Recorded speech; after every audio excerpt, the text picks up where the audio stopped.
The shadow of the conquering German armies covered Western Europe. The self-styled master race was riding high.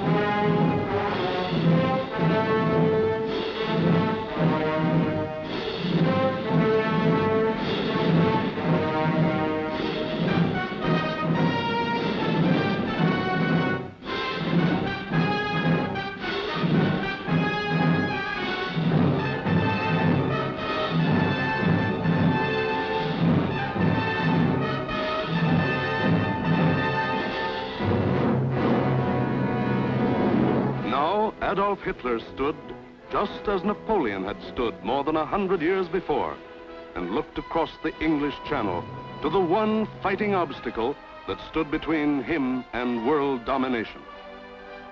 The chalk cliffs of Britain rose sheer and white out of the choppy waters. And beyond, a little island, smaller than the state of Wyoming.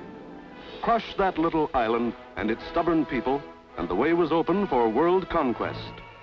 The fall of Austria, Czechoslovakia, Poland, Denmark, Norway, Holland, Belgium, France had given him more than 100 million slaves to work for him or starve. The preliminaries were over. It was time for the main event, the Battle of Britain.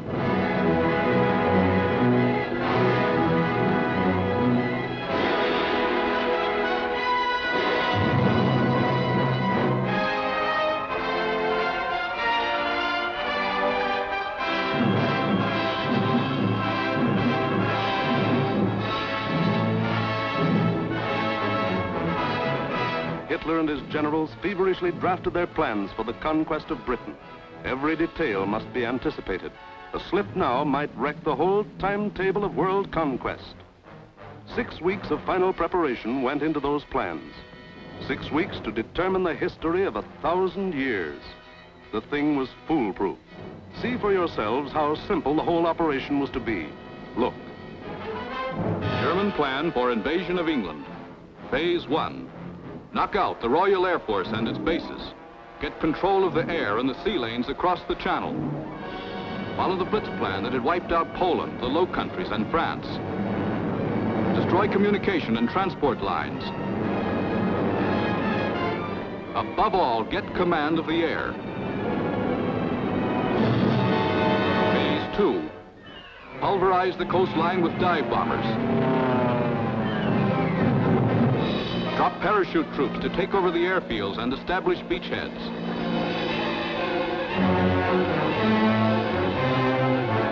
Phase 3. Actual invasion. Pour the German panzer divisions across in high-speed barges under an umbrella protecting fighter planes. Then send spearheads of armed might to divide, surround, destroy all opposition. That's all there was to it.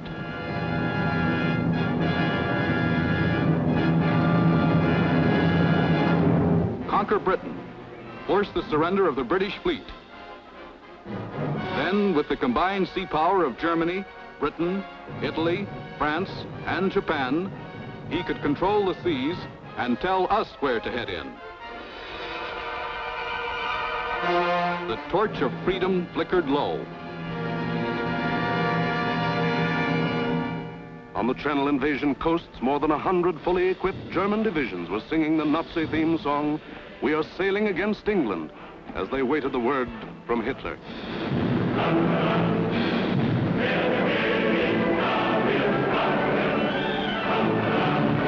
Here, for weeks, all the supplies and weapons of the Nazi war machine had been turned toward Britain.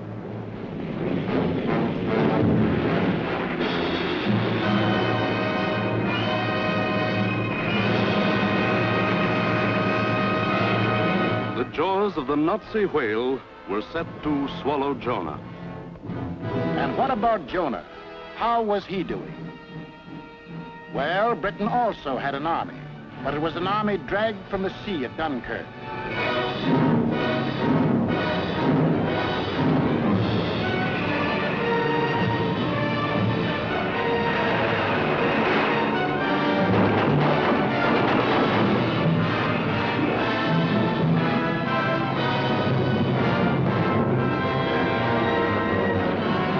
Without weapons, these had been left behind on the roads of France. Tanks, guns, motorized equipment, all abandoned to save the one priceless item, men.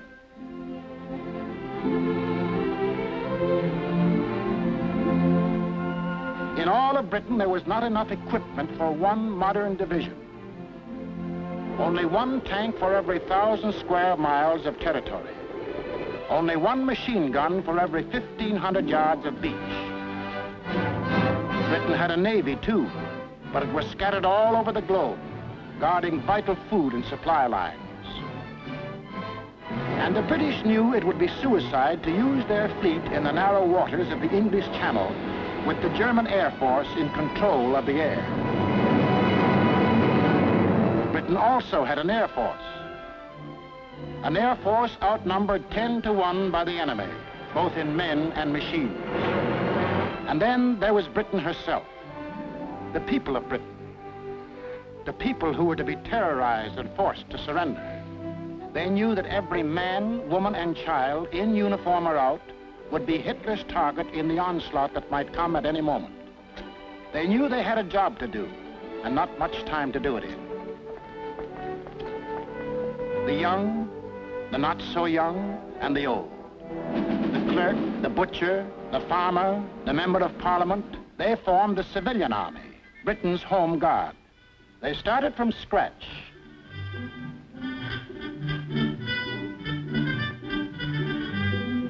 Experience, equipment, supplies, all were scarce. Only one shell to fire at each practice. The women of Britain refused to be left out. We'll enlist too. We'll put up the barrage balloons.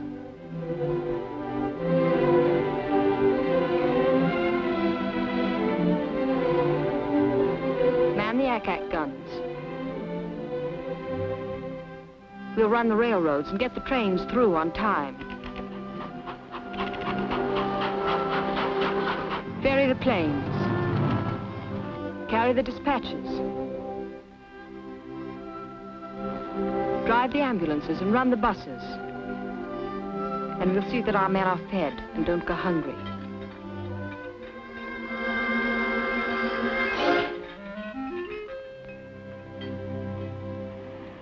Others worked, men and women alike.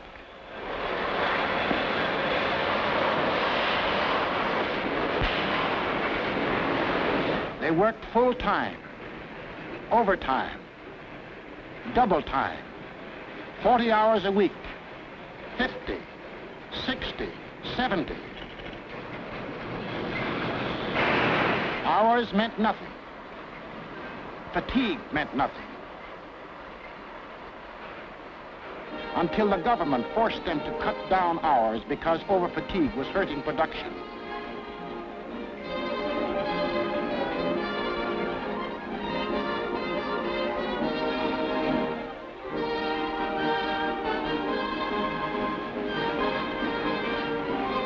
And when they weren't working, the men patrolled the moors for parachutists, blocked the roads, rehearsed invasion defenses.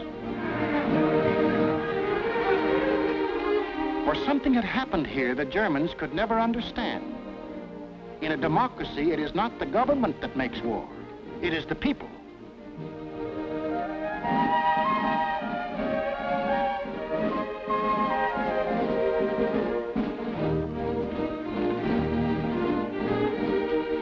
To To lead them, the people had chosen Winston Churchill as their prime minister.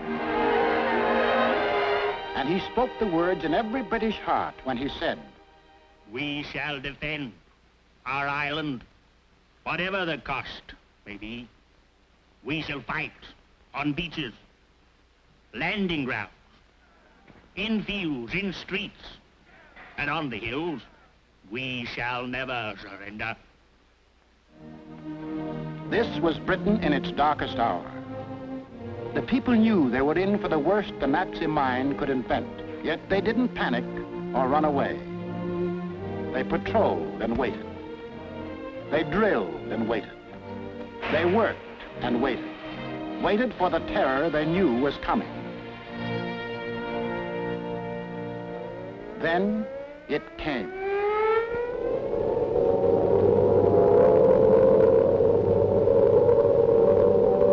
That's the sound that became part of the life of every man, woman, and child in Britain.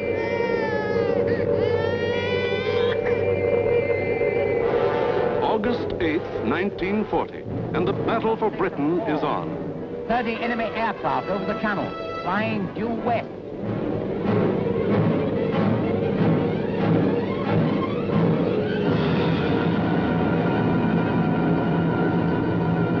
Here comes the Luftwaffe. In dozens of flights, hundreds of planes, bombers, fighters, dive bombers, across that 21 miles of channel, that 8 short minutes of water. Their first tactics were to bomb convoys in the channel. Convoys loaded with food and munitions, bound for the great port of London.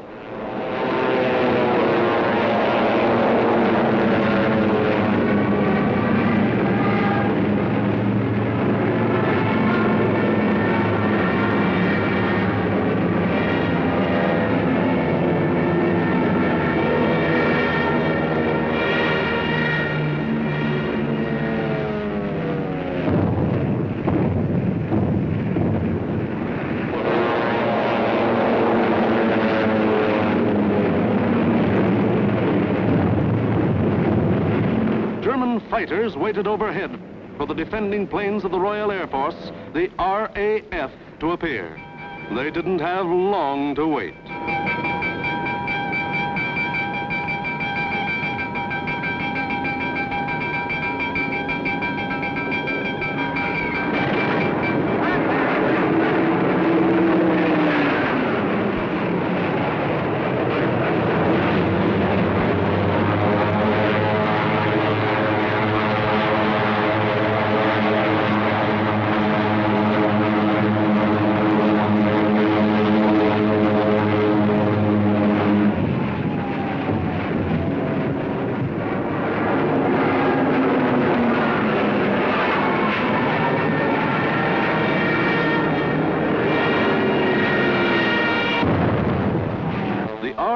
Came, facing odds of 6, 8, 10 to 1, and dove in, shouting the old hunting cry, "Tally-ho!"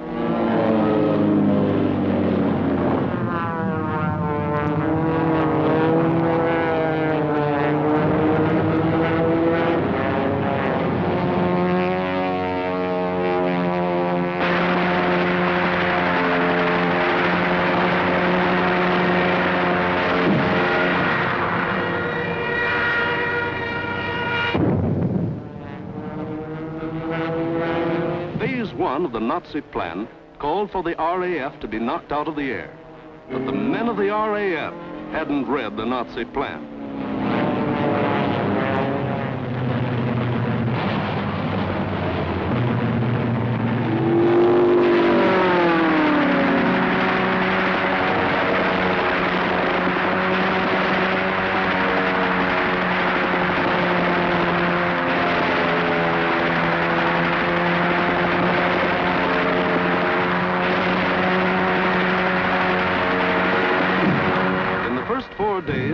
The RAF knocked 182 German planes out of the sky. For the next week, the Germans attacked the coast cities from the Thames River to Weymouth.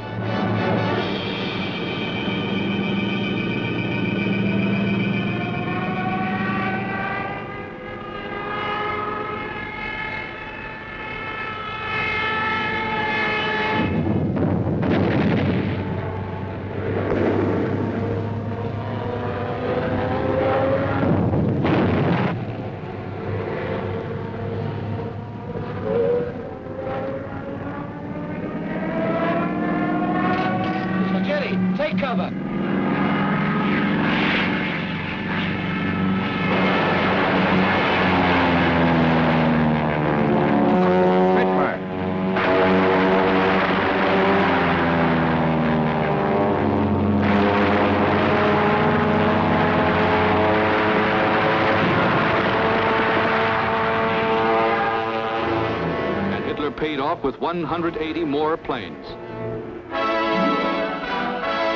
Then the Luftwaffe battered the great port towns of Southampton, Plymouth, trying for a knockout before the flow of supplies from overseas. The ports took a terrible pounding, but they couldn't be knocked out. Cargoes went on being unloaded with the protection of the RAF overhead. Battling the Spitfires and Hurricanes in the air wasn't panning out. So Goering switched his main attacks to the fighter airfields, Dover, Deal, Hawking. Maybe he could destroy the planes on the ground. He bombed the airfields, and the fields were hit. But the planes were saved. For Britain, unlike Poland and the Low Countries, didn't make the mistake of bunching its planes on the runways. The planes of the RAF were scattered and hidden, only a few on any one field, and those in the far corners. The Spitfires still went up to meet the enemy. In the first 10 days of the Battle of Britain, Goering launched 26 major attacks to get command of the air and lost 697 aircraft. The British lost 153, and 60 British pilots bailed out.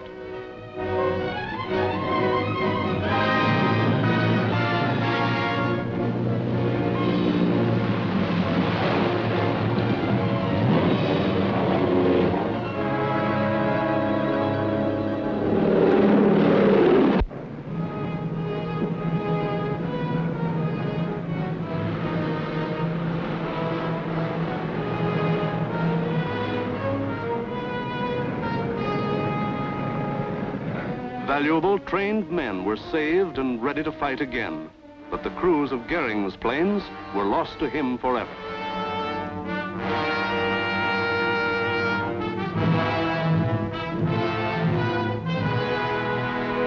The pace was too hot. Something was going haywire. The Nazis had to call time out. On a 2,000-mile front, from Norway to France, the whole Nazi Blitz program was being stalled because the RAF was still in the air. The shock troops were getting hoarse from singing, "We are sailing against England."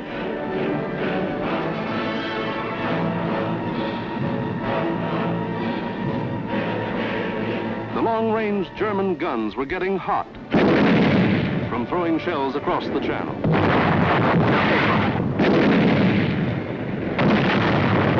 In public, Hitler assured the Germans, "Mr. Churchill tells his people that England will win, but I tell you that victory will belong to Germany."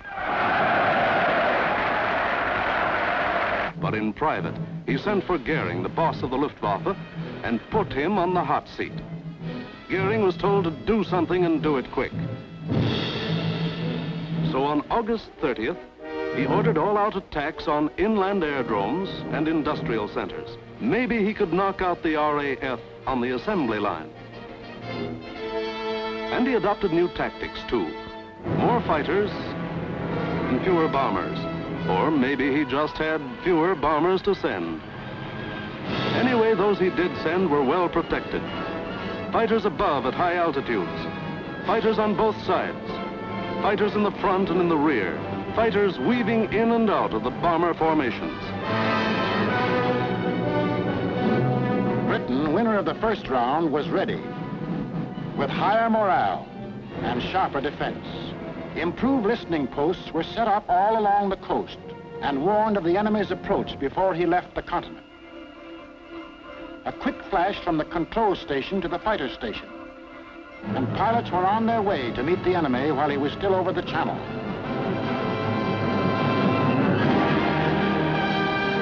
Day after day, out of sight and almost out of sound of the watchers on the cliffs, 4, 5, and 6 miles above, the battles raged over the Dover area.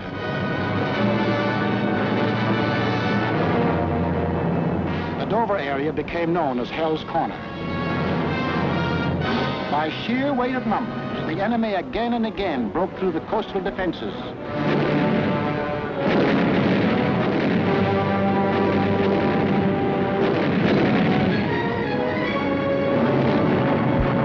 And reached inland to the airdrome. Aircraft plants. munition factories and machine shops.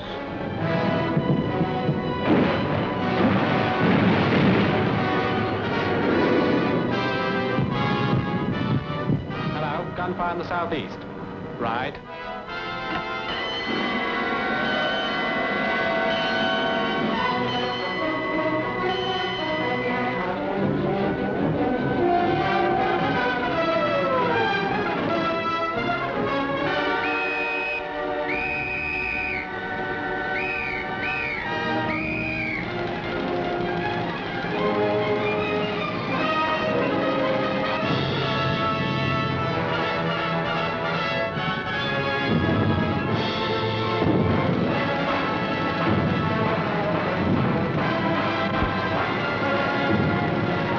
The workers kept on working,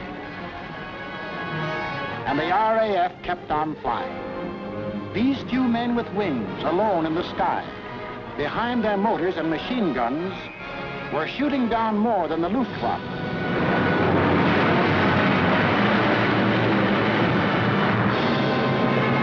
They were smashing the whole Nazi plan of world conquest.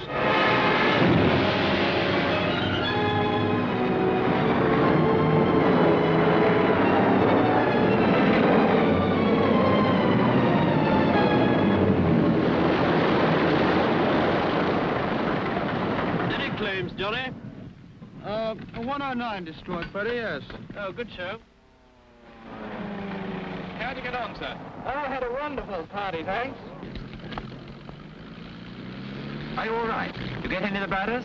Yes, I got a Messerschmitt 109 in Adonia. Between August 24th and September 5th, 35 major attacks were launched. They cost the Germans 562 planes, while the British lost only 219 planes and saved 132 pilots. Invasion plans were going completely haywire. The Nazis were blind with rage. The German mind has never understood why free people fight on against overwhelming odds. Hitler now knew he was superior in every weapon except the weapon of spirit. So he told Goering, break that spirit, crush the people, crush the spirit of democratic life itself.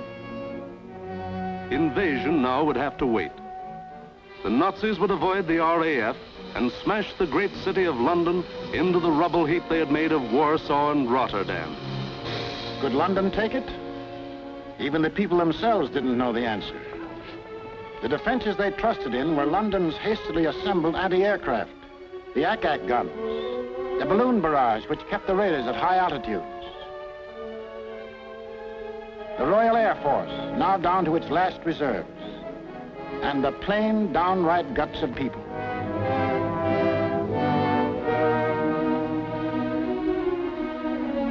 They sent more children out of the city.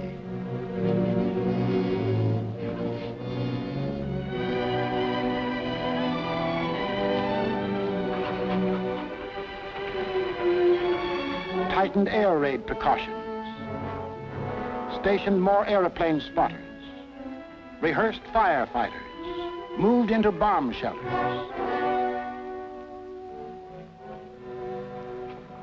They blacked out their city and carried on.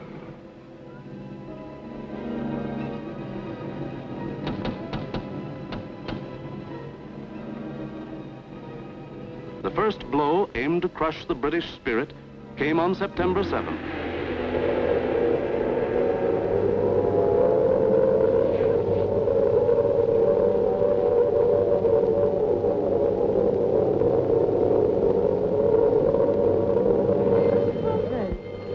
Roof reports planes coming in. Control room speaking. Customers and staff will now take cover in the basement. Please do not run, but keep moving. Down the stairs, or you can use the escalator.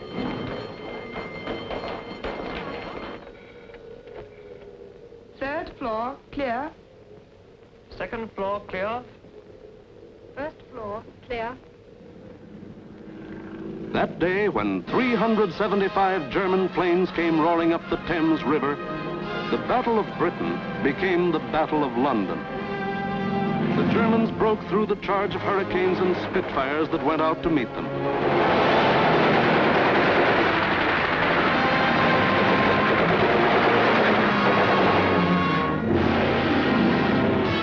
gone was any pretense of aiming at military objectives. This was just savage destruction.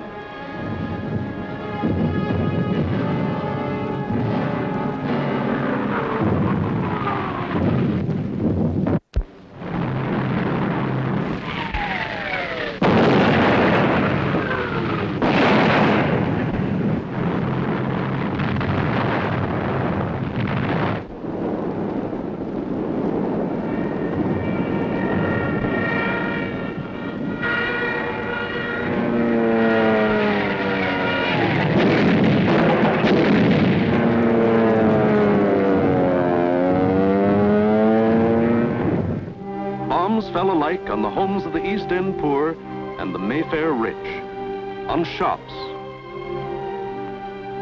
hospitals, churches. For 28 days, the Nazis were to drop everything in the book on the city of London. Tons upon tons of high explosives, delayed action bombs that exploded days later, torpedoes that sheared away whole buildings. And underneath the war in the air, the war of the man in the street went on.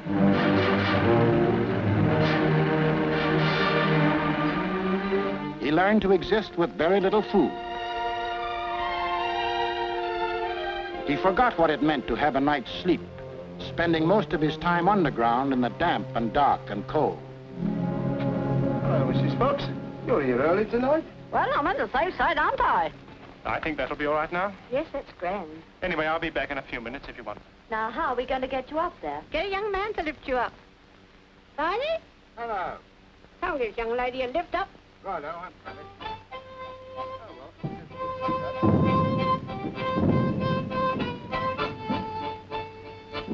The air raid wardens stayed at their posts. Doctors and nurses worked on steadily as the bombs crashed all around them. Rescue squads labored night and day. Hey, Gordon, I found her. Is she dead? Right, Doug. Firemen said, nuts to the bombs and battle to put out fires. This was life in the Blitz. Against all the rules of Nazi warfare, Britain was refusing to crumple up. Across the Channel, the enraged Goering took personal command of the operations.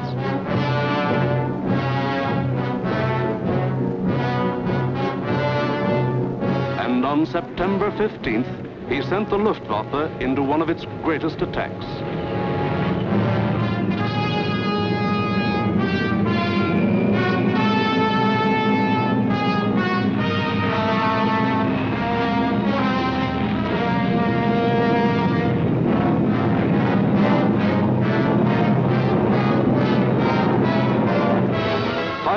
German bombers and Messerschmitt fighters roared over the English coast. Starmouth calling.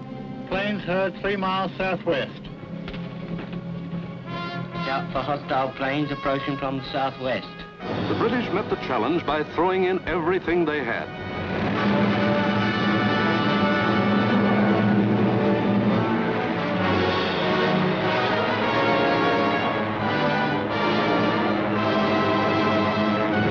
Historic three-dimensional battle took place inside an area 60 miles long, 38 broad, and from 5 to 6 miles high.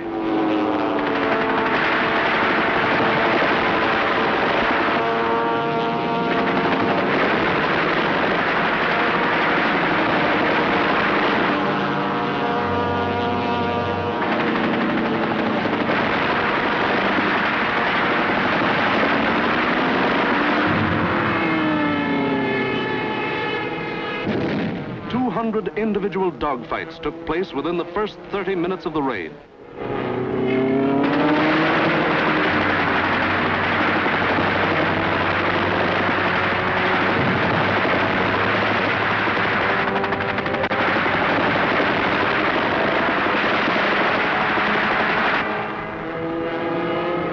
Right on our own doorstep. Oh, what a scrap.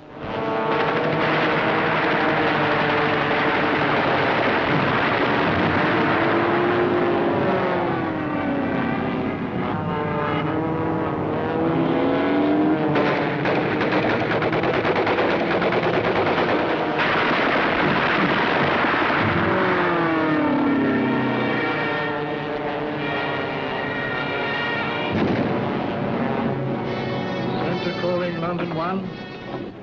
Thank you, Center. We'll keep a lookout for them. Hostile formation to the south. Some of the German bombers broke through London's defenses.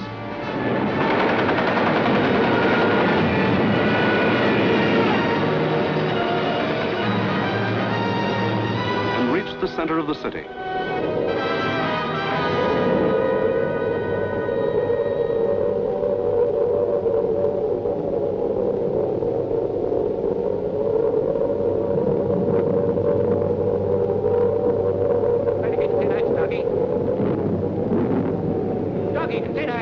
Oh, the tinettes, okay.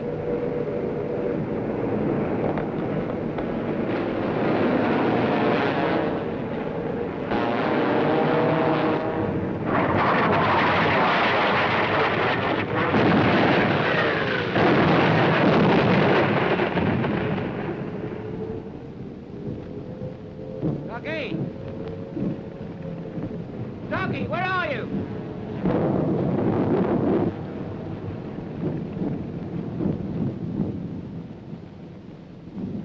Blimey, I thought they'd got you. Who, me? Nah, I had me fingers crossed.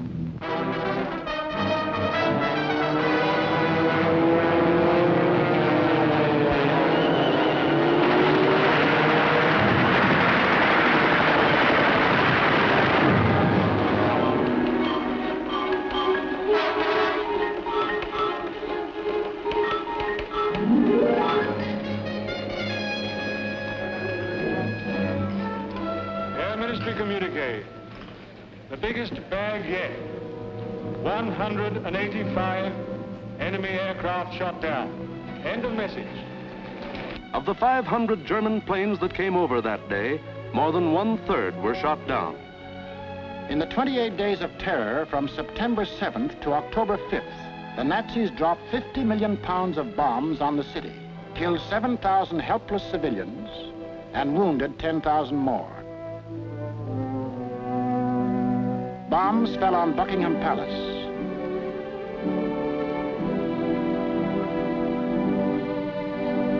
Westminster Abbey,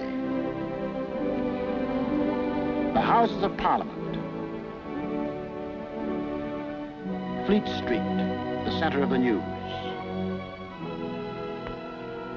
St. Paul's Cathedral. Bombs blasting the historic past out of the lives of Englishmen.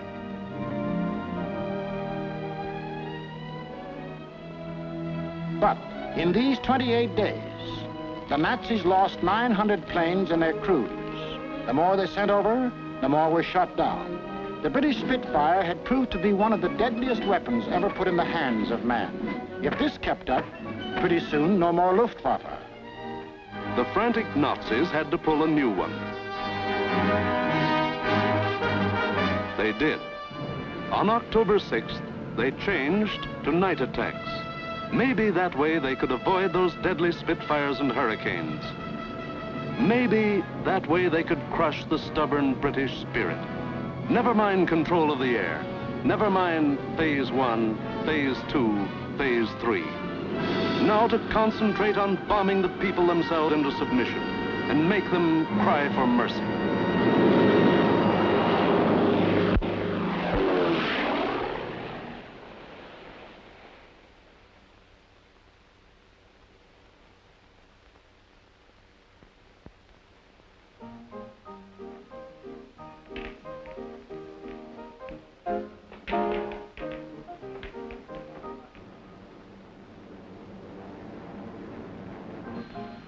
Hostile raids, sir.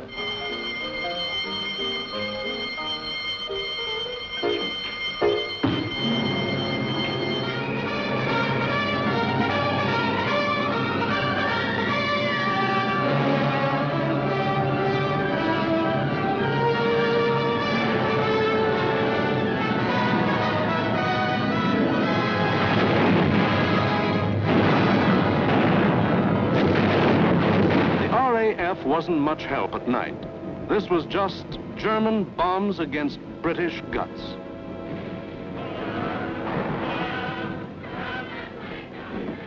Harvey?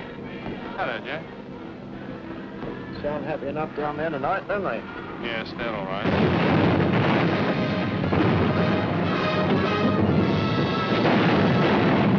The great docks of London were left roaring infernos. Homes were destroyed by incendiaries. Business blocks were aflame. And still the people of London took it. Night after night, they burrowed underground. And morning after morning, they dug themselves out of the wreckage.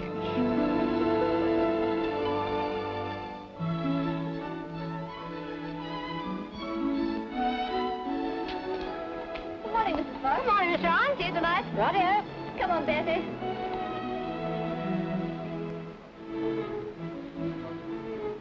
Would you like to sit down? Thanks. Morning, Miss Ryan. Sleep well? Fine, thanks. Wasn't it a quiet night? What about the one that came down about 2? No, I didn't hear it. Did you? No. Oh, we're getting used to them around here.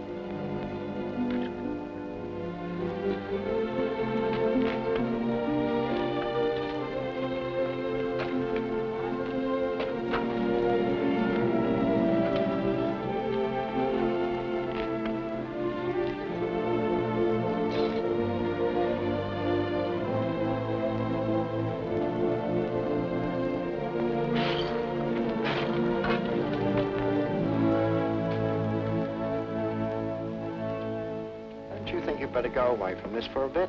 Of course not. It'd take more than this to get me out of my home. Now go on, you've got to get to work. Okay. The Battle of London was the battle of the people of the city. In spite of bombs and fire and death, they got to their desks and workbenches to spend another 10 or 12 hours working, working, working.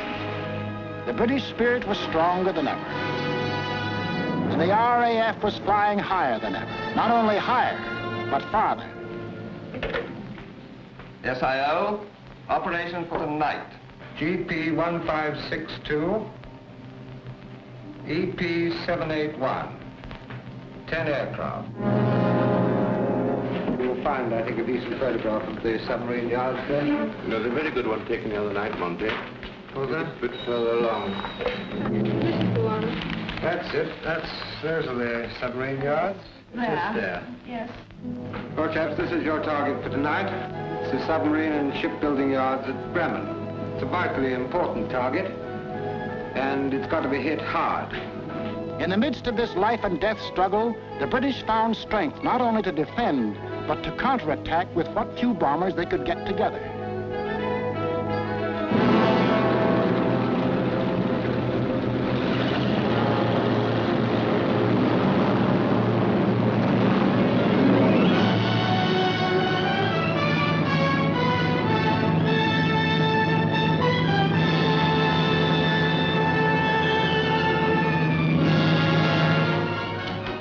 Charlie airborne, sir.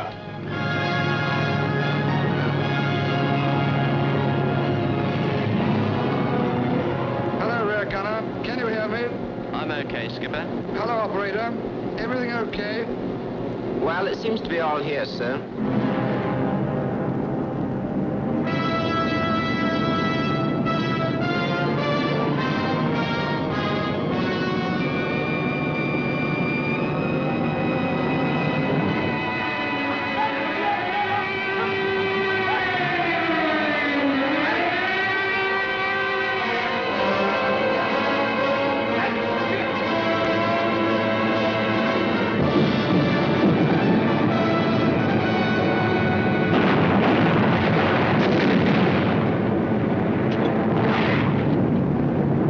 Stand by. I'm going in a glide.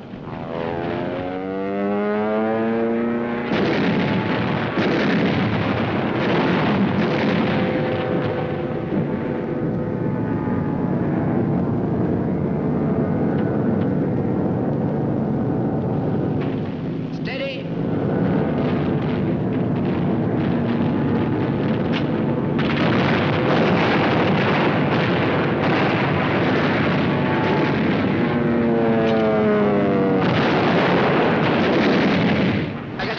With the last one. Here was the RAF giving it back.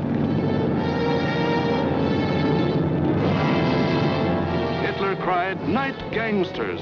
For this crime I will exact 1,000-fold revenge." All the available German night bombers were put into the air.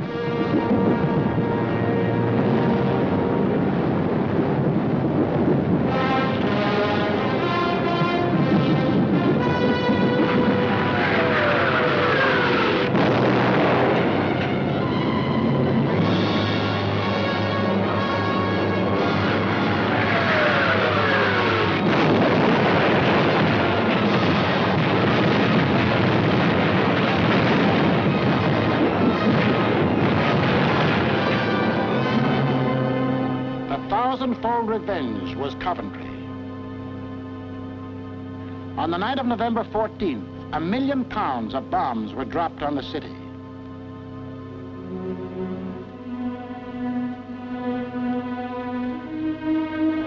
Coventry was smashed as flat as Warsaw and Rotterdam.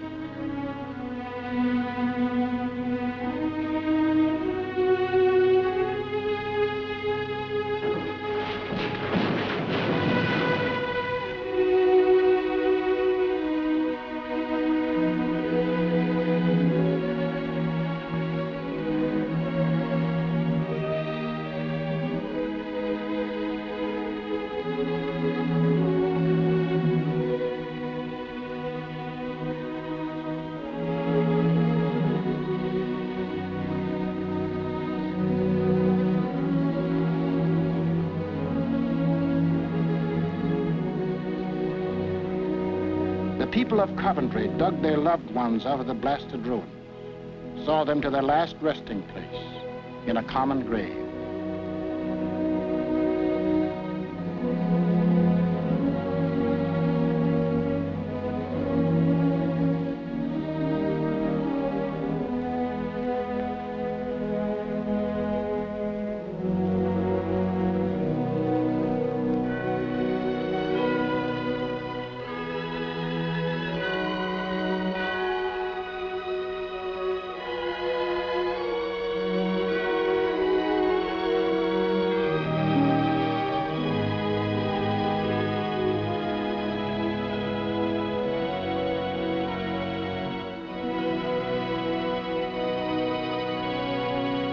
Hitler could kill them, but damned if he could lick them.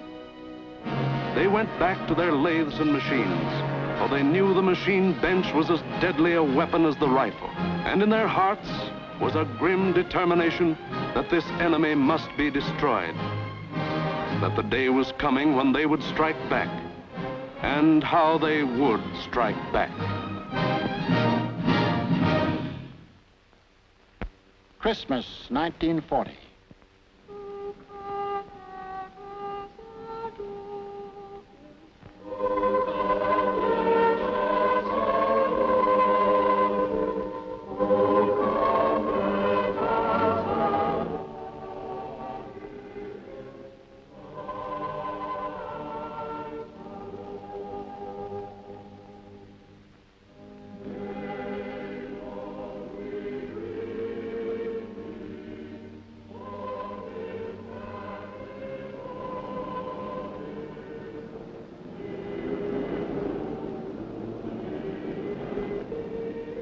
Christmas, season of peace on earth, goodwill toward men, was the ironic quiet before Hitler's great burst of rage against a people who couldn't be licked.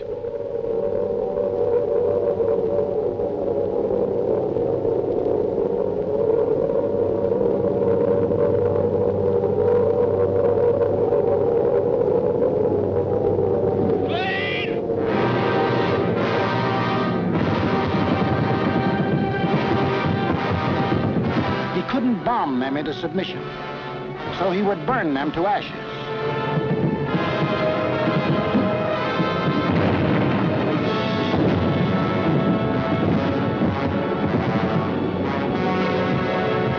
Millions of firebombs rained down on the great city of London.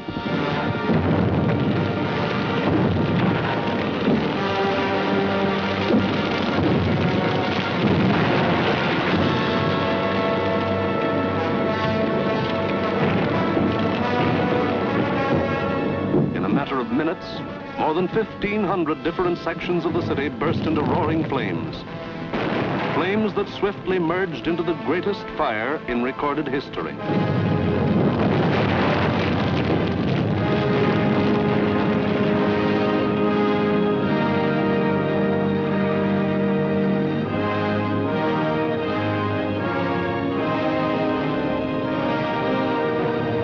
In the midst of all the fire and destruction, vital water mains were shattered. Water pressure was almost entirely cut off. Heroes of the night were men of the London Fire Brigade who stretched temporary hose lines out to the center of the Thames River, struggling through mud and slime. For the Nazis had carefully picked a night on which the Thames River had one of the lowest ebb tides on record.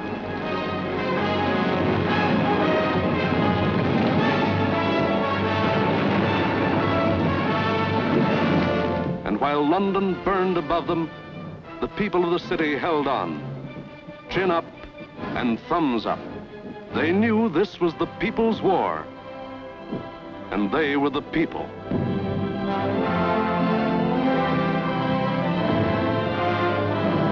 And a people that couldn't be panicked, couldn't be beaten.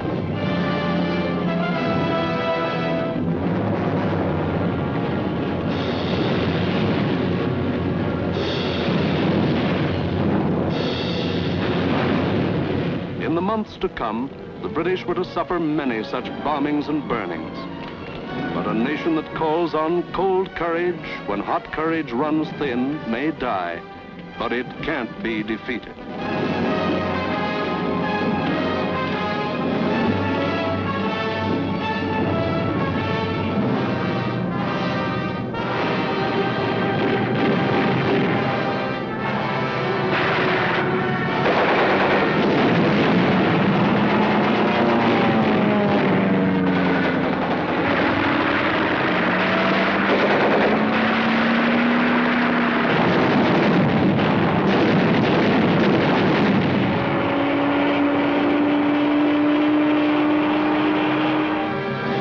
The Battle of Britain was won, but not by Hitler.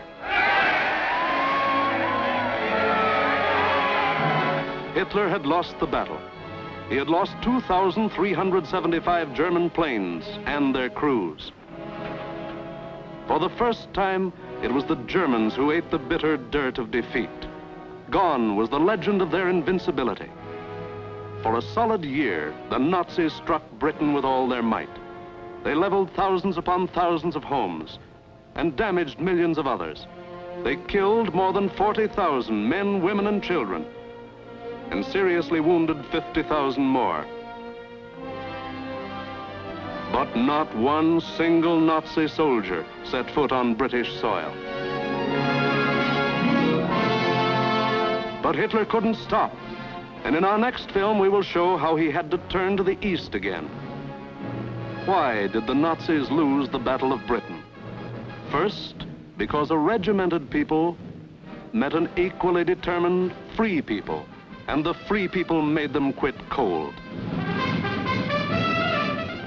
We've been bombed, dive bombed, high-level bombed, machine gunned, been through 2 invasion scares. The last lot we had the house down about our ears. But we're still sticking it, and we're going to stick it. Second, because this was a new kind of war, and the RAF were the men who could fight it. These were the men who belonged to what Hitler called those weak, soft democracies. The British did more than save their country. They won for the world a year of precious time. It was not only for the people of Britain, but for the people of the world that Winston Churchill spoke when he said, "Never in the field of human conflict was so much owed by so many to so few